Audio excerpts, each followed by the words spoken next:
আলহামদুলিল্লাহি রব্বিল আলামিন ওয়াসসালাতু ওয়াসসালামু আলা সাইয়্যিদিল মুরসালিন আম্মা বা'দ ফাউযু বিল্লাহি মিনাশ শাইতানির রাজীম বিসমিল্লাহির রহমানির রহিম ওয়ালিমান খাফা মাকামা রাব্বিহি জান্নাতান সাদাকাল্লাহুল আযীম। সম্মানিত ঈমানদার ভাইরা, আমরা সকলেই জানি মৃত্যু আমাদের অনিবার্য। মৃত্যু একটি বাস্তব সত্য, এর থেকে কিন্তু কেউ পিছু ছাড়তে পারবে না। আমরা এটাও জানি যে মৃত্যুর পর মানুষকে যখন কবরে রাখা হয়, কবরে মানুষকে 3টি প্রশ্নের উত্তর দিতে হয়।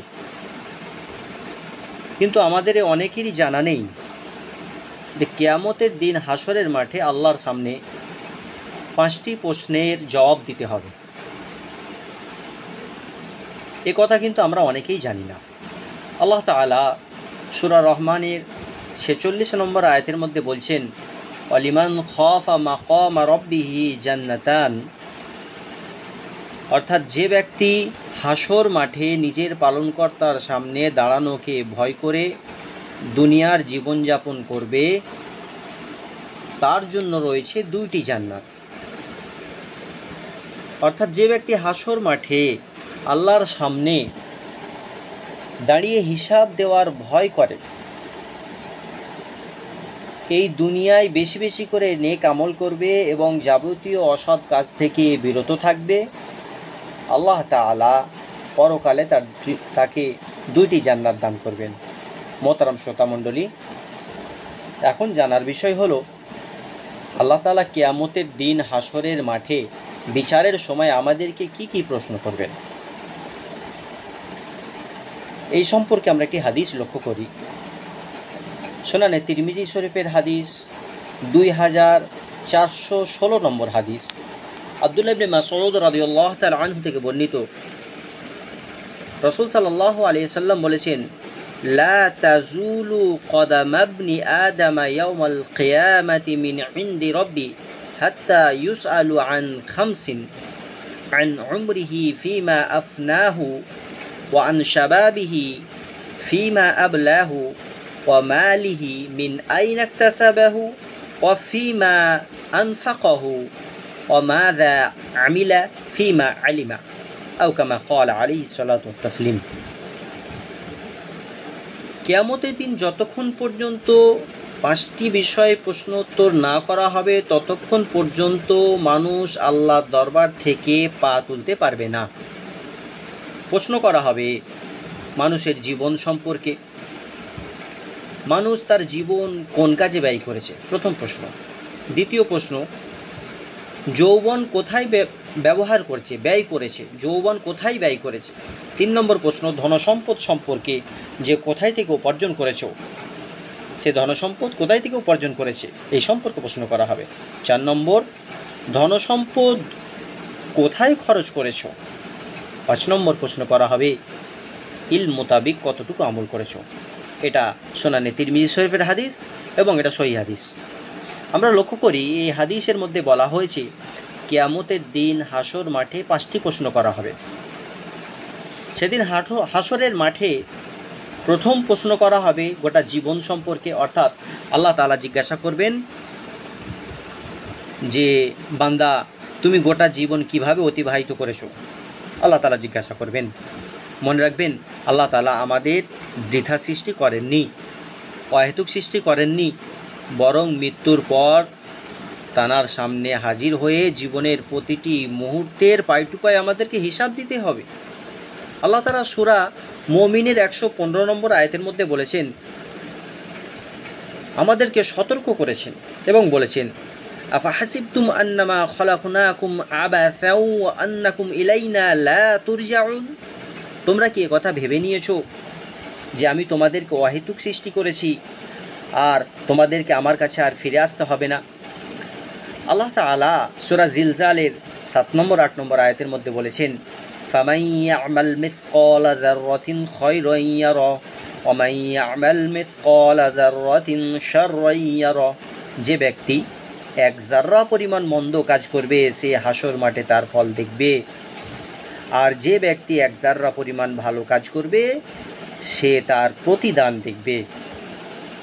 অতএব এ কথা কখনো ভুলে গেলে হবে না যে আল্লাহর পক্ষ থেকে নির্ধারিত ফেরেশতা আমাদের জীবনের প্রতিটি মুহূর্তের আমল লিখছেন। আমরা চায়ের দোকানে কিংবা তাসের আড্ডায়, ক্রামবোর্ডের আড্ডায় কতটুকু সময় ব্যয় করলাম, মোবাইলের পেছনে, গান বাজনায়, গেম খেলতে কতটুকু সময় নষ্ট করলাম, সব কিছু লেখা হচ্ছে। হাসর মাঠে আমাদের জীবনের প্রতিটি মুহূর্তের চুল চেরা আল্লাহ রাব্বুল আলামিন হিসাব নেবেন, হিসাব নেওয়া হবে। সুতরাং আমরা সাবধান হয়ে যাই, জীবনের প্রতিটি মুহূর্ত নেক কাজে ব্যয় করার চেষ্টা করি।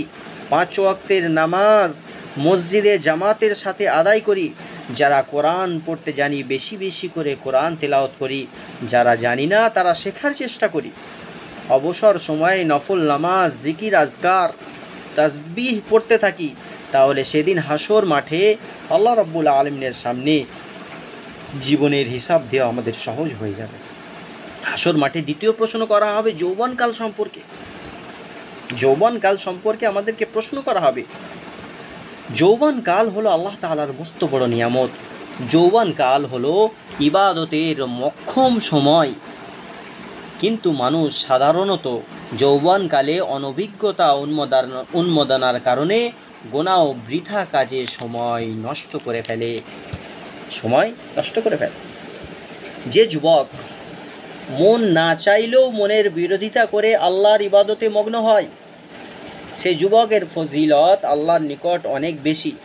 সহিহ বুখারী শরীফের 660 নম্বর হাদিস, হযরত আবু হুরায়রা রাদিয়াল্লাহু তাআলা আনহু থেকে বর্ণিত আছে, রাসূল সাল্লাল্লাহু আলাইহি সাল্লাম বলেছেন, যে যুবক যৌবনকালে আল্লাহ তাআলার ইবাদত করেছে, আল্লাহ তাকে হাসর মাঠে নিজের রহমতের ছায়াতলে জায়গা দেবেন। সুবহানাল্লাহ। এই হাদিস দ্বারা বোঝা গেল জীবনের অন্য সময়ের অপেক্ষায় যৌবনকালের ইবাদতের ফজিলত অনেক বেশি। অথচ আমাদের অনেক যুবক ভাই মনে করে যে এখনও নামাজ পড়ার সময় হয়নি, হজ করার সময় হয়নি, এখনও দাড়ি রাখার বয়স হয়নি।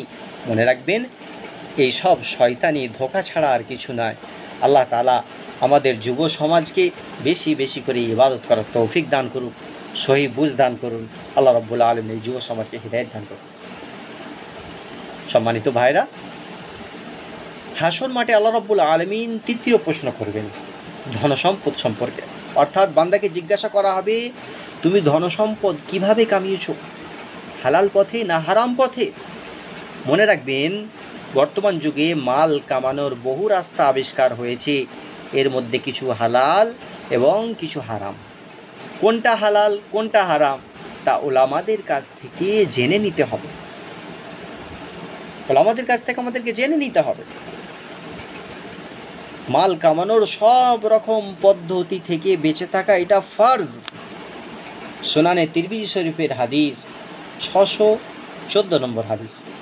এই হাদিসের মধ্যে বর্ণিত আছে, রাসূল সাল্লাল্লাহু আলাইহি সাল্লাম বলেছেন, ইন্নাহু লা ইয়ারবু লাহমুন নাবাতা মিন সুহতিন ইল্লা কানাতিন নারু আওলা বিহি। নিশ্চয়ই যে গোশত হারাম মাল খেয়ে তৈরি, তার উপযুক্ত ঠিকানা হলো জাহান্নাম। আল্লাহ আমাদেরকে হেফাজত করুন। এ বিষয়ে আমরা একটি হাদিস লক্ষ্য করি। হযরত আবু বকর রাদিয়াল্লাহু তাআলা আনহু একটি ঘটনা আমরা লক্ষ্য করি। সহিহ বুখারী শরীফের 3842 নম্বর হাদিসে উম্মুল মুমিনিন আম্মা জানা আয়েশা রাদিয়াল্লাহু তাআলা আনহা থেকে বর্ণিত আছে, তিনি বলেছেন, আমার পিতা আবু বকরের একটি গোলাম ছিল। সে প্রতিদিন কিছু অর্থ উপার্জন করে এনে দিত। আবু বকর রাদিয়াল্লাহু তাআলা আনহু তার উপার্জন খেতেন। একদিন সে কিছু খাবার এনে দিল। আবু বকর রাদিয়াল্লাহু তাআলা আনহু সেটা খেলেন। তারপর গোলাম বলল, আপনি কি জানেন আমি এটা কিভাবে উপার্জন করেছি? আমি জাহিলি যুগে এক ব্যক্তির ভাগ্য গণনা করে ধোঁকা দিয়ে তার ভবিষ্যৎবাণী করেছিলাম। এখন সেই ব্যক্তি তার বিনিময়ে আমাকে এই খাবার দিয়েছে। আবু বকর রাদিয়াল্লাহু তাআলা আনহু গোলামের কথা শোনা মাত্রই নিজের মুখের ভিতরে আঙুল ঢুকিয়ে দিয়ে পেটের ভিতরে যা ছিল সব কিছু বমি করে বের করে দিলেন। সম্মানিত ভাইরা, আমরা একটু ভেবে দেখি হারাম উপার্জন থেকে বেঁচে থাকা কতটুকু জরুরি। আবু বকর রাদিয়াল্লাহু তাআলা আনহু কত বড় পরেশগারী ব্যক্তি ছিলেন তা এই ঘটনা থেকে পরিষ্কার বোঝা যায়। আল্লাহ তাআলা আমাদেরকে এই ঘটনা দ্বারা উপদেশ গ্রহণ করার তৌফিক দান করুন, আমিন। মোহতারাম ভাইরা, হাসর মাঠে চতুর্থ প্রশ্ন করা হবে, মাল কোন পথে খরচ করেছো? অর্থাৎ আল্লাহ তাআলা জিজ্ঞাসা করবেন, আমি তোমাকে দুনিয়াতে যে ধন সম্পদ দিয়েছিলাম তা কোন পথে ব্যয় করেছিলে?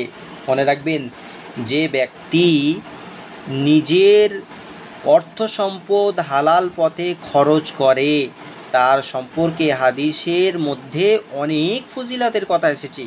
সহিহ বুখারী শরীফের ৭১৪১ নম্বর হাদিসে হযরত আব্দুল্লাহ ইবনে মাসউদ রাদিয়াল্লাহু তাআলা আনহু থেকে বর্ণিত আছে, রাসূল সাল্লাল্লাহু আলাইহি ওয়াসাল্লাম বলছেন, ঈর্ষা করতে হলে দুই রকম ব্যক্তির উপরে ঈর্ষা করা উচিত। ঈর্ষা করতে হলে দুই রকম ব্যক্তির উপরে ঈর্ষা করা উচিত। একজন হলো সেই ব্যক্তি যাকে আল্লাহ তাআলা ধন সম্পদ দান করেছেন এবং তাকে সৎ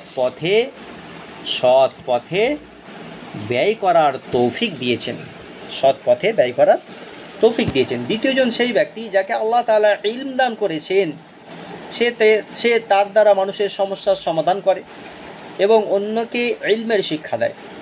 এই হাদিসের ব্যাখ্যায় জানা দরকার যে কারোর উপর হিংসা করা কিন্তু জায়েজ নেই, কিন্তু দুই রকম ব্যক্তির উপর ঈর্ষা করা জায়েজ আছে। হিংসা মানে যে কোনো ব্যক্তির কাছে আল্লাহর কোনো নিয়ামত দেখে তার ক্ষতি চাওয়া, আর ঈর্ষা মানে কোনো ব্যক্তির উপর আল্লাহর কোনো নিয়ামত দেখে নিজের জন্যেও সেই নিয়ামতের আকাঙ্ক্ষা করা, এটা জায়েজ আছে। রাসূল সাল্লাল্লাহু আলাইহি ওয়াসাল্লাম বলতে চেয়েছেন যে দুই ব্যক্তি এমন আছে যাদের উপর ঈর্ষা করা উচিত, যাকে আল্লাহ ইলম দিয়েছেন, যাকে আল্লাহ মাল দিয়েছেন এবং হালাল পথে তা ব্যয় করার তৌফিক দিয়েছেন। বহু মানুষ এমন আছে যাদেরকে আল্লাহ মাল দিয়েছেন কিন্তু তারা মাল হালাল পথে ব্যয় করে না, এরা ঈর্ষার পাত্র হতে পারে না। শ্রোতা মণ্ডলী, মাল খরচ করার হালাল ও নেকির পথ হলো চারটি। মাল খরচ করার হালাল ও নেকির পথ হলো চারটি। নাম্বার 1, নিজের পরিবারবর্গ এবং আত্মীয় স্বজনের উপর ব্যয় করা। 2 নম্বর, দিন কায়েম করার জন্য আল্লাহর রাস্তায় দান করা, যেমন মক্তব, মাদ্রাসা, মসজিদ অথবা ধর্মীয় অনুষ্ঠান অথবা ইসলামিক সংগঠন কায়েম করার সাহায্য করা। 3 নম্বর, কোনো প্রকার সাদকায়ে জারিয়া করা, যার সব কবরে শুয়ে শুয়ে পেতে থাকে। ধরে নেন আপনি রাস্তার ধারে একটা কলের ব্যবস্থা, পানীয় জলের ব্যবস্থা করে দিয়েছেন, সেখান থেকে সবাই পানি পান করে। তো ওই কল যতদিন থাকবে, আপনি জীবিত থাকেন বা আপনি মরে যান, আপনি যদি মৃত হন, তাহলে কবরে শুয়ে শুয়ে সব আপনি পেতে থাকবেন, এটা সদকায়ে জারিয়া। 4 নম্বর হলো সমাজের ইয়েতিম, গরিব, দুঃস্থ, অসহায় ও বিধবাদের যাকাত, ফিতরা প্রভৃতি সদকা দ্বারা তাদের সাহায্য করা। এই 4টি পথ হলো মাল খরচ করা ও হালাল ও নেকির পন্থা। প্রসঙ্গত বলে রাখি যে আমরা সাধারণত নিজেদের বিবি বাচ্চাদের উপর খরচ করাকে শুধুমাত্র নিজেদের দায়িত্ব মনে করে থাকি। আমরা মনে করি যে এতে কোনো সওয়াব নেই, এটা সম্পূর্ণ ভুল ধারণা। আমাদের ইসলাম ধর্মে নিজের পরিবার বর্গের মুখে হালাল খাদ্য তুলে দেওয়াকে সওয়াবের কাজ বলা হয়েছে। সহিহ বুখারী শরীফের 55 নম্বর হাদিসের মধ্যে বর্ণিত আছে, রাসূল সাল্লাল্লাহু আলাইহি ওয়াসাল্লাম বলেছেন, ইযা আনফাকার রাজুলু আলা আহলিহি ইয়াহতাসিবুহা ফাহুয়া লাহু সাদাকা। যে ব্যক্তি সওয়াবের উদ্দেশ্যে নিজের পরিবারবর্গের উপর খরচ করবে সেটা তার জন্য হবে সদকা। মোহতারাম মুসল্লি ভাইরা, ইমানদার ভাইরা, আমরা আলোচনা করছিলাম কিয়ামতের দিন যতক্ষণ পর্যন্ত 5টি বিষয়ে প্রশ্নোত্তর না করা হবে ততক্ষণ পর্যন্ত মানুষ আল্লাহর দরবার থেকে পা তুলতে পারবে না। 1 নম্বর, মানুষ তার জীবন কোন কাজে ব্যয় করেছে। 2 নম্বর, যৌবন কোথায় ব্যয় করেছে। 3 নম্বর, ধনসম্পদ কোথায় খরচ করেছে। 3 নম্বর, ইলম মোতাবিক কতটুকু আমল করেছে। ধনসম্পদ কোথায় থেকে উপার্জন করেছে, কোথায় খরচ করেছে এবং ইলম মোতাবিক কতটুকু আমল করেছে।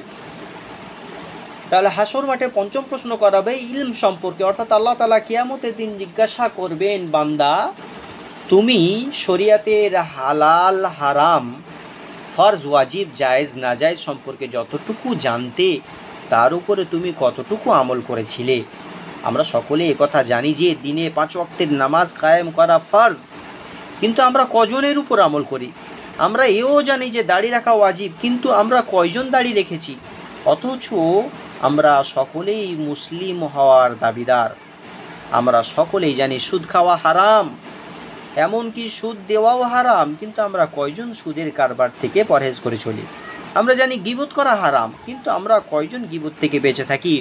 অতএব হাসর মাঠে আল্লাহ যখন জিজ্ঞাসা করবেন, বান্দা তুমি শরিয়াতের হালাল হারাম, ফরজ ওয়াজিব জায়েজ নাজায়েজ সম্পর্কে যতটুকু জানতে তার উপরে তুমি কতটুকু আমল করেছিলে, আমরা তখন কি জবাব দেব?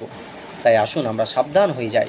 পরিশেষে দোয়া করি, আল্লাহ রাব্বুল আলামিন আমাদের সকলকে এসব প্রশ্নের সম্মুখীন হওয়ার আগে আগে এই দুনিয়াতে বেশি বেশি নেক আমল করা এবং যাবতীয় অসৎ কাজ বর্জন করার তৌফিক দান করুন।